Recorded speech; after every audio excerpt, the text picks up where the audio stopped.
Calling it a camp for the blind is dull and abating. Participants have been designated athletes, an appropriate title considering the lineup of activities packed into an extended weekend. Activities ranging from self-defense courses to wrangling and horseback riding, hiking to whitewater rafting. What will next summer's activities be? One can only wonder. Everyone, we're going to head over to the trailhead. And so everybody, the staff included, you got to have your gear on. Well, we're going to walk up this mountain, and I don't know how long it is. I think it's like 2-some miles, I don't know. But we're going to camp out, eat, and we're going to have a good time. This is not your father's weekend getaway, whereas a challenge might be considered one more step. These athletes went another mile with their eyes closed. Nothing can quell the sense of adventure when civilization sinks beneath a distant valley and a pine-filled breeze demands the young to climb and dreams to soar. This is my first time with XMO, and we're doing stuff outdoors. That's what I really like doing, and you know, if you want to progress and do more, they allow that. Extreme mobility camps provide opportunities for the blind and visually impaired to reach new heights in a safe, encouraging atmosphere. No need for coaches, though. Determined and capable, these athletes push themselves to the limit, physically, emotionally, and spiritually. It's a shared vision, really. Extreme mobility camps serve as their guide to the great outdoors.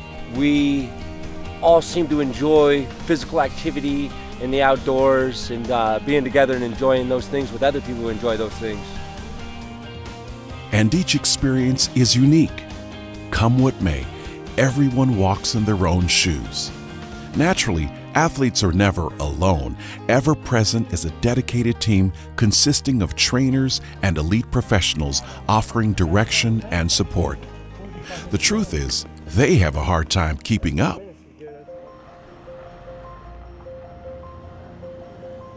Medium or large? What do you got? Now we're cooking with gas. All right, we got a bit here. Okay, so ideally, the person with the better vision is in the back steering.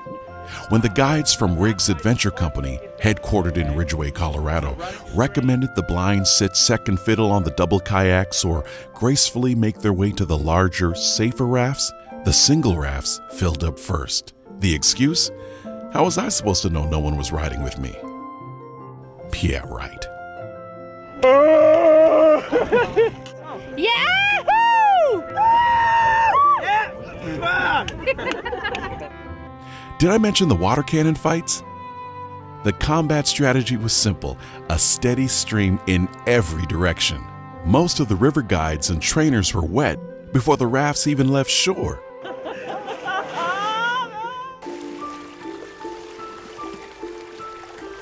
The troop took to the water naturally, driving the vessels forward with their paddles.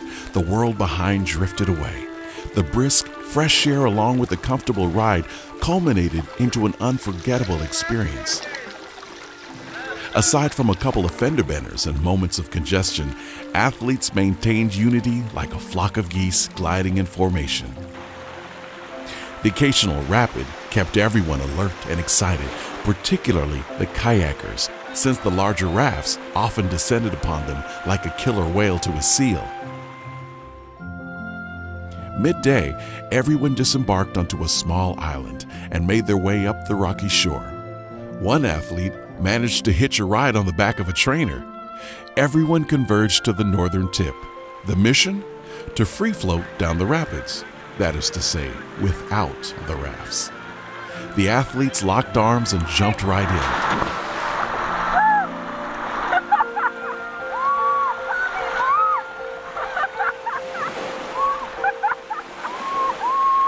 For many, this moment was the pinnacle of the Xmo experience. As the day progressed and the demands of the river swelled, no one was more awestruck by the performance of the athletes than the pros. And these guides were amazed at how these athletes performed. You know, they put a couple of completely blind athletes into kayaks, solo kayaks by themselves. And they were following them down the river, calling their names. You know, they just dropped their jaws that they follow in perfect form down these rapids. It's pretty amazing to see how talented these athletes are, and that everything that they do is in tune and in touch, and they're very capable. They perform way above and beyond what I think anybody expects them to do. It's pretty remarkable.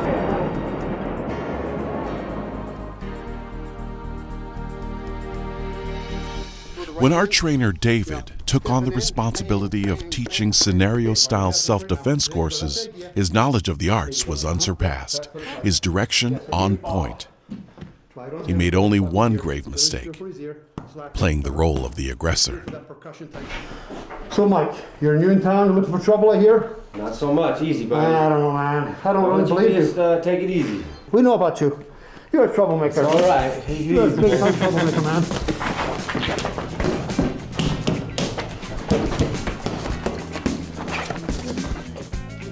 The padded high-speed racing helmet proved to be insufficient for absorbing the blows from his supposed victims.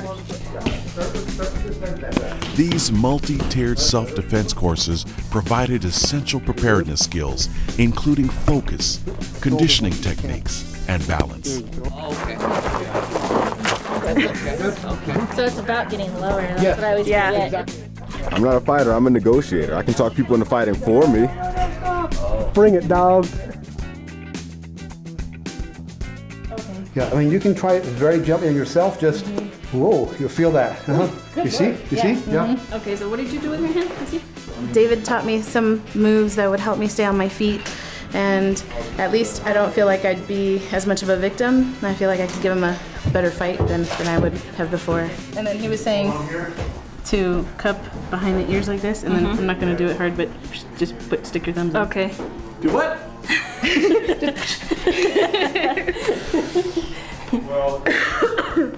Teach me. What are you guys doing? Oh, poking, people's eyes out. However, David insisted the primary skill of self-defense take precedence. How to deflate a hostile situation. Even in the case of going, take it easy, man. I don't want to fight. I don't want to. Even if he challenges you, try to just bargain with him. Try to say, I'm sorry, I've done this or that. Athletes lined up, inside and out, ready to take down their assailant or quickly turn the tide with their properly executed uppercut. The meek ones proved to be the most deadly, but the athletically inclined did not disappoint. Good job.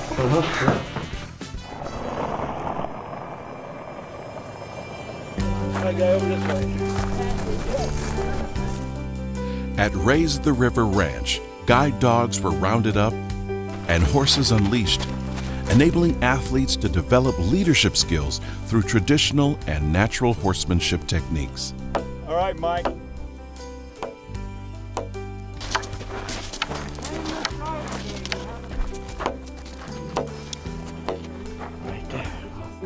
Under the direction of Alan and Pam Brownlee, athletes were transformed into cowgirls and cowboys under the Colorado sun.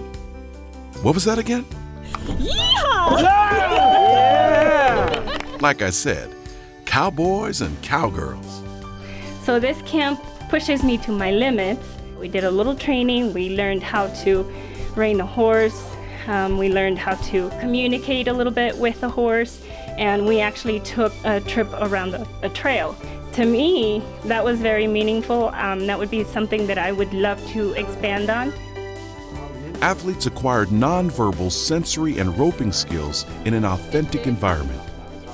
Most enjoyable, perhaps, was the fact that athletes were allowed to practice roping exercises on each other. This opened up all kinds of opportunities. That was on camera. That was awesome. At high noon, athletes mounted their little doggies. Sorry guys, it's just an expression. For a brisk trail ride in the backyard with the locals. Only thing missing is the soundtrack. That's better.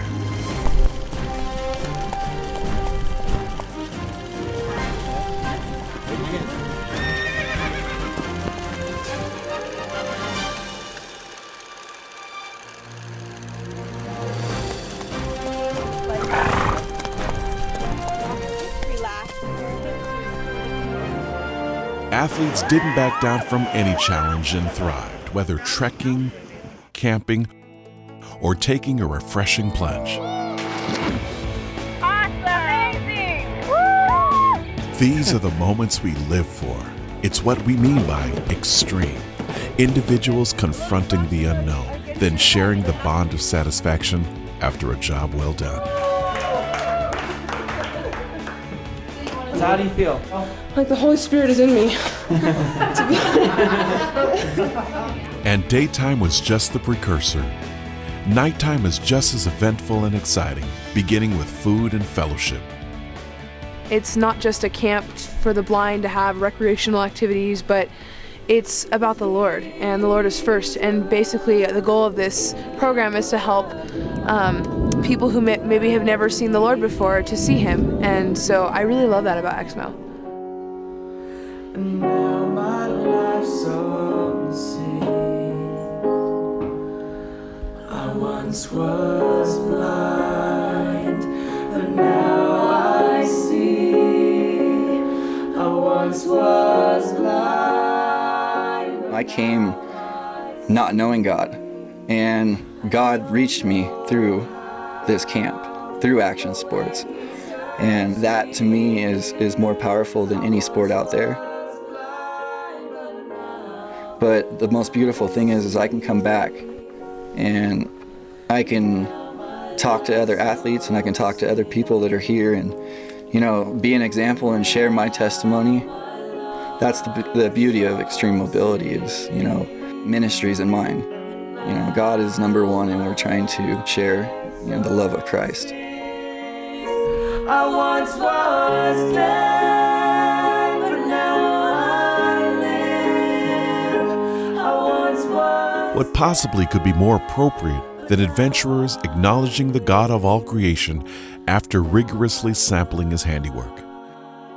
Heart-filled worship spilled into the night, and voices lifted the heavens. Make no mistake, extreme mobility does not exist in a vacuum. Time spent here is not immune to hurt and tribulations, but it does provide an opportunity to endure with the support of friends. I've had some bad news for last year. My father's sick, and I got even some worse news yesterday at dinner time. And being here with the fellowship of everybody really helps me. I mean, I know I got love for my family, but it's better to have an extended family and, you know, people that care, stuff like that. That's good. I love the fellowship. Assurance is what we hope for, a faith that moves mountains. It's what we believe. Pain can be healed, broken hearts mended, and paths revealed. You see, we play with confidence, but we worship humbly, walking with God. Extreme mobility camps are as spiritual as they are physical, more so even. This is not just a rigorous vacation. These are not just games or empty exercises. They serve as introductions, bridges between God and the athletes themselves. The spiritual significance is undeniable. Floating down the rapid is basically, it's like surrendering to the Lord, because basically what you're doing is you're just landing in the water and expecting the current to take you. It's like you have to trust. And it really taught me that, it's almost like surrendering to the Lord. You got to trust that He will take you where He wants you to go. No words can describe the bond these athletes share through extreme mobility camps.